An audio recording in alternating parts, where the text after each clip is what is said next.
So if I write an example here that's has a fraction and an equation in it, and we're going to have to solve for the unknown. So let's do an example quickly. Okay, so e.g. Let's go with a question like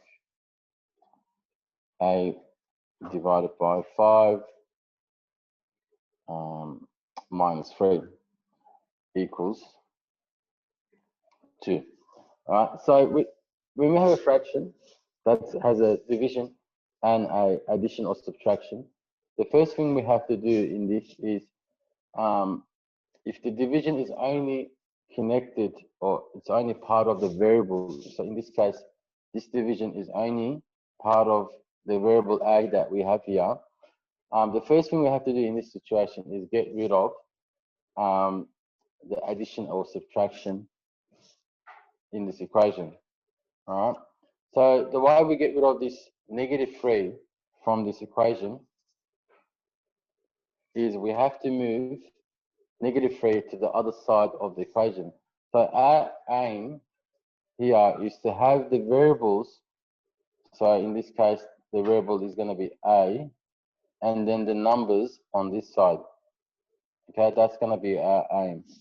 So we need to solve for a. So we need to find out what a might be in this case. We can use our logic to find out what a is, and we could do trial and error and find out if that's the case. So if I say to you, let's make a equal to 10. So if a is 10, so you got 10 divided by 5 is 2. 2 divided by, so 2 minus 3 is going to be -1. But our answer says it has to equal to 2, so that means a can't be 2. All right, let's try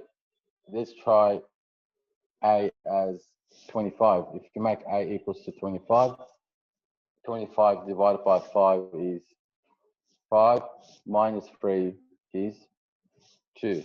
So we know that a now is going to be 25 because we used our logic and we used trial and error to find out what a might be.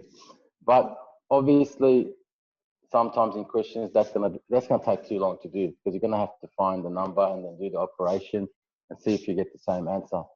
So instead of that, what we do in maths, we actually solve this equation. So what we do is we move that -3 to the other side of the equation. So now it becomes a divided by 5 is equal to 2 plus 3.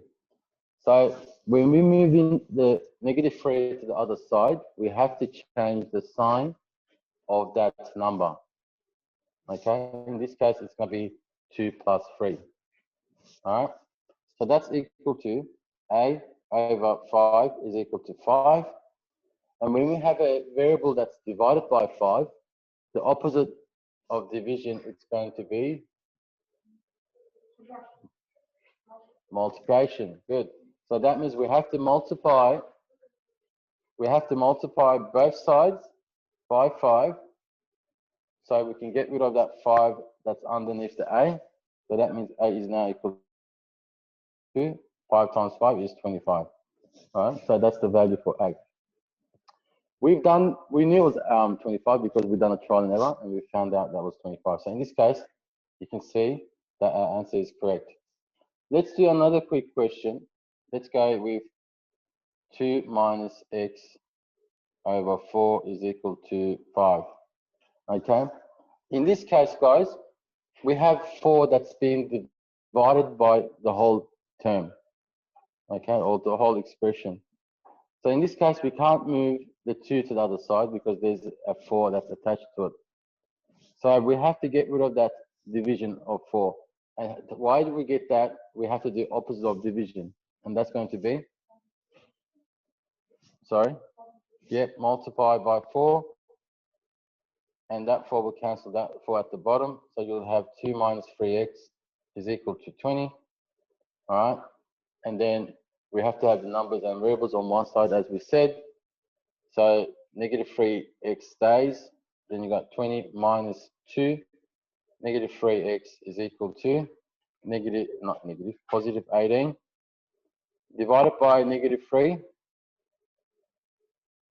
That negative 3 cancels that negative 3.